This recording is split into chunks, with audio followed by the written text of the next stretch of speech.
Welcome. What's up? What's up, man? Chilling, bro. The only thing I'm here to talk about is Dua Lipa. Well, I don't know much about her outside of, I think she's from the same place Action Bronson's from. They're from Albania. Albania, yep. You never heard Dance the Night from the Barbie soundtrack? Maybe. I watched the movie. Lately, I've been... I watched the movie. Yes. You don't like that shit? I heard that song.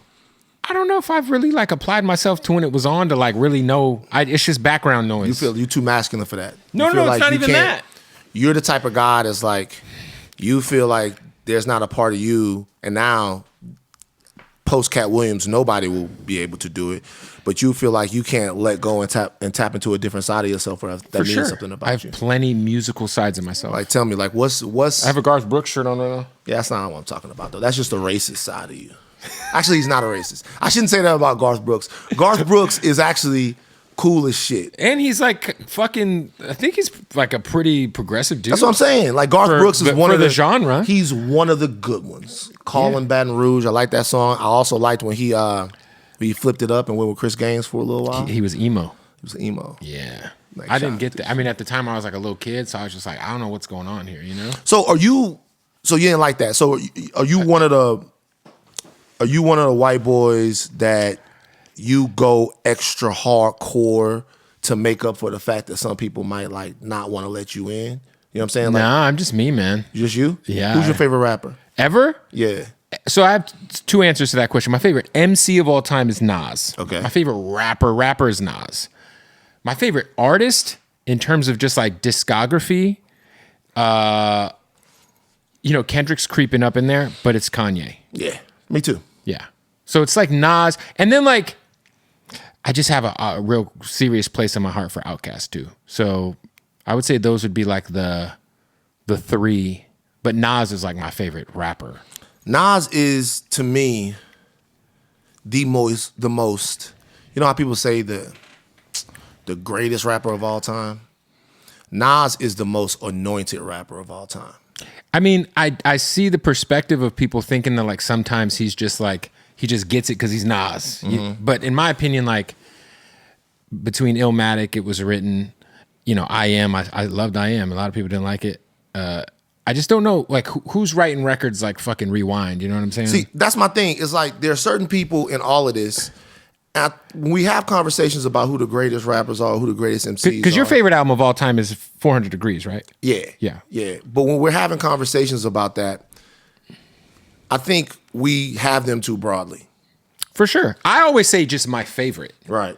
I think that there's like the list, which to me, like the only guy who should be number one that like nobody could argue with is JayZ. Now, but you can argue though. I think Drake's, and again, I don't think Drake's number one, but I have to give it to him. So when you say Drake or JayZ, like what's the metric there? I just think that like we're getting to a point in time where if you're probably like 25, 26, I think that the way you've lived your life and consumed music, Drake probably has to be the undisputed GOAT because nobody was like a lot, like these people weren't alive. Like I went to the warehouse when I was like 12 or 13 and bought Blueprint. You know what I'm saying? Yeah. Like I remember buying Ghetto Fabulous and Blueprint on September 11th, like the same day the towers hit. So I think that like there's a whole generation of people who like there really is only like one answer that's like unarguable, and that's Drake, right? To me, I think Kendrick is. I put Kendrick over Drake. I think sometimes people confuse. And this is in a lot of things. And like I said, they're different subgenres. When I say Nas is the most anointed rapper of all time, there are certain rappers to me that exist that I feel like they're touched by something ethereal and spiritual, just artists across the landscape of music to say something to people. I feel like Nas is one of those guys. I feel like Jay Electronica is one of those guys. Shout out to Jay Elect, man. I feel like you have guys out there, and these guys, they would never be on the level of some of the other people because they have something that they have to say. It doesn't mean that they're perfect people. It doesn't mean that they don't get things wrong. It doesn't mean that they need to grow. It just means that the greatness of their music is being funneled through this ethos that's so uncommon that a lot of people aren't going to even try to do it. When you're talking about like Drake, that's like Avatar 2, The Way of Water. And what I say about that, That's why I always say Drake is like the Transformers. well, yeah, I'm saying You know what I mean? It's when like- you go to see or Avengers. right, Right? Avengers Endgame. But I actually said that because Avatar 2 went past Avengers, but maybe it didn't. But look, when you go to see Avatar 2 and you sit down, you're gonna be like, God damn, this is impressive. You're gonna enjoy it. You're gonna enjoy it, and you're gonna be like, this is super duper impressive. The visuals are crazy. The story, which is the meat of it, is good enough for you to remember that you are having a good time. You are immersed in something. It's gonna do numbers. Gonna set box office records. All of that. Drake has always immersed people into who he is. Right. He's always given you just enough substance for you to be like, nah, this guy doesn't have anything more. But not enough, in my opinion. Not enough, but just enough for you to be like, he's giving you enough emotion. He's giving you enough connection, but he's never really tackled any really important issues. Dude, this is what I say. I say this on every platform imaginable. I've been saying this for fucking ever. I just don't know how he feels about the world. Like, Yeah. I have no idea about like what it was like growing up to be like a biracial kid whose mom was Jewish. I don't know what it's like. Like what? Like he has no political. He has no political. Like he has no political It's stance. not even about politics. It's not even about politics. What's like in the world? Like Right. any sort of like little bit of consciousness, little bit of just state of events happening, little opinion. He's like he don't want to have an opinion because it's like the Michael Jordan thing. I feel like Republicans buy sneakers. Sneakers. Let me tell you something about when I knew that Drake was kind of where he was, and fantastic artist, makes great music, but this is what I was gonna say. and an incredible rapper, Incredible rapper. best song maker ever, maybe. Like, incredible rapper. Like, doesn't have too many bad songs. It's literally Yes, hitting, it's hard to have a Drake bad 95, song. 96% Right. from the field. Here's the thing. In the wake of the Drake Pusha T situation, that was an opportunity not just for Drake to get to the pure essence of hip hop, right? Because he had already done that. For people to say that Drake has never answered a diss, that's not true. He's answered disses all the time. He temporarily halted Meek Mill's career. Right. But there was an opportunity there, and maybe he was going to do it or whatever, for us to get an understanding of how difficult the Adonis situation or the entire thing with his baby's mom was for him. Yeah. Because like that's a real Relatable situation. Relatable situation. When I say the Adonis situation, I don't mean to say the Adonis situation because he loves his son and Of he's course. obviously a He's a very great father, devoted yeah. father. He's a great father. But to be in a situation with someone that you weren't particularly attached to and somebody that had kind of been out there in the industry, everybody was having fun, and then to have that and deal with that and to be trying to keep it close to the vest like that and not have people know about what's going on in your family life, and then you just have somebody come out and tell all your fucking business, that's got to be fucking difficult to deal with. And if anything, that was an opportunity to, and he kind of dubbed it as like, I wasn't hiding. He held the L and didn't reply. But he also didn't give us anything more about what it meant to go through that, like when you're at the height of your career, and why he didn't want to and make it why public. he didn't want to do it, and what it even meant for them to get back cool and all of that. So there's and it might come from all kinds of things. You know, when we talk about people, we talk about them like we're talking about the NBA or the NFL, but these people are putting their lives in this music. So there might be a trauma response there. There might be a distance from people to protect yourself that might be there. All kinds of shit. But because of that, the music is always going to be less important than somebody else who gets in there and bleeds on them motherfucking records. Always. And it don't matter what it is.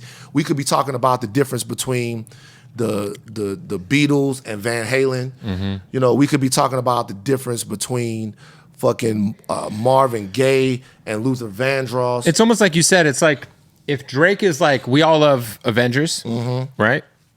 Like Nas is like, you know, No Country for Old Men, maybe. Yeah, Nas is like No Country, but the best movie in that ilk. So I would say he's like There Will Be Blood. Right. Yeah, Nas is like There Will Be Blood. You can watch it and enjoy it as much as you want. And I've seen There Will Be Blood a bunch of times, but you gotta fucking commit. You gotta commit to that movie and you gotta give it something. It's gonna take something from you. To me, that's why Kendrick, to me, has like, I don't know if we appreciate him enough because he's somehow catapulted in between those All his two. sliders up.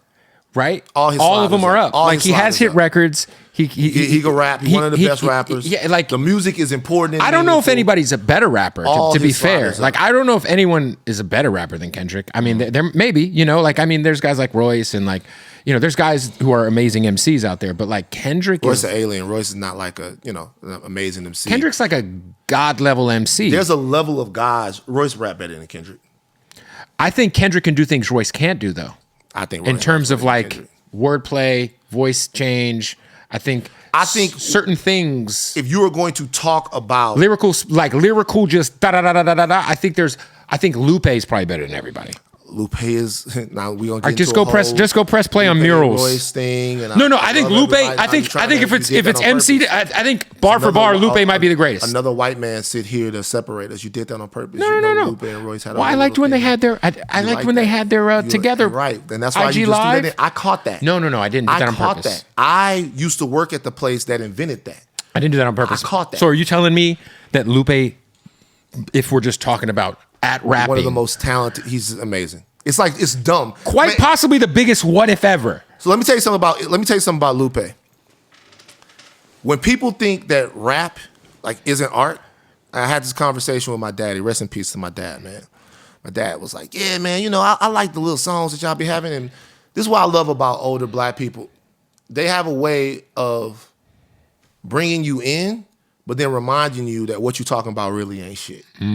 So my dad is like, "I like the little rap songs, little." Yeah, they're little rap. I like those little rap songs. y'all Yeah. do. Shit, there ain't no confunction. Right. There ain't no Parliament Funkadelic. Right. You know what I'm saying? But so I was like, Dad, I can make you right now a fan of rap. I put You on Game by Lupe Fiasco from The Cool. And the song that's basically talking about this idea of the game and this thing that we have kind of elevated in this street ethos and this ethic that we've taken and made it into something that actually helps to define the fabric, the conversation and the relationships in all of these neighborhoods. Yep. That not only does it not serve us, it was given to us to purposefully displace us emotionally and spiritually. And by the end of the song, everybody that worships the game has sold their soul to the devil unwittingly. It is a masterwork. It's one of his best songs for sure. Yes, his best song. His best song. It's It's his best song. Yeah. Don't go on the Lupe thing. No, we're not gonna. Because I'll go. But see, this is the thing. Lupe, Royce, Jay Electronica, Nas, nigga. In addition to my homeboys from Louisiana, Box Royale, all of those guys. These are the guys that I listen to. These are the guys that I listen Likewise. to. Like all over and over and over again. Random tidbit. What? You about to tell me how you know Jay Electronica? What did you think of the Bad Meets Evil album? Here's the thing about the Bad Meets Evil album. Because I was so tired of the girl who I always confuse her name with the porn star's name. It's Skylar Grey, but I always call her, what's the porn star's name? The white chick who was popping like 10 years ago. Her last name, Sasha Grey. Oh, yeah, that's a good one right there. That's a good one, bro. Sasha, you said Skylar, you threw me But off. Skylar Grey's, I just got to the point where Eminem was just putting her or Pink on every fucking record. I'm like, Skylar Grey doesn't belong on a fucking Bad Meets Evil album. I like Bad Meets Evil, but it's Eminem coded. So M has a very distinct style, and it's his style and the way he does his thing now is pretty heavy-handed. So, but the song you just brought up about Lupe, I would take a single one of those from Drake and be like, okay. He has some songs that make you think. He has some songs like whenever Drake talks about his mother, his mom, or he does. I mean, like he's very vulnerable. I feel like when he's talking about relationships and like the Marvin's Room. Yeah, I just think that like like you said, like just dive into any sort of fabric of like the world. That'd be nice. Drake also is like one of the best examples of like light-skinned nigga privilege that's ever existed. Because I can't speak to such things. I know you can't. You probably try to in your off time. I don't. Because like a lot of Drake has a lot of songs that are very, very, very sensitive, complimentary, uplifting to women. Yeah. But also Drake got a lot of hard on these hoes songs. Drake got a lot, like even when Best I Ever Had when Best I Ever Had first came out, the song all the girls are rocking. It's like when you listen to the words of that record, that's not a very heartfelt song. Well, I think the greats are all hypocrites. Tupac, Nas. I mean, human beings. So the pendulum swings both ways. Not everybody is one thing. You know what I'm saying? Right. So all I'm saying with him though is that like he has a record. He has a reputation of making music for women. He has a reputation. Yeah, he has that reputation. Right. He has a reputation of making music for women. Yeah. And really, when you think about it, especially here of late, he has as many songs for the women as he does basically I'm hard on these hoes and I'm Drake. Yeah. But look, I'll tell you one thing right now. The run that he's been on for since I was dunking. It's 08, 09. Like Best Ever Had got worked to radio in 09. It's not gonna happen again. So, no, it's a one of one. Yeah, it's not gonna happen again. So whatever you want to say, put his jersey in the rafters. No, it's a one of one. It's not gonna happen again.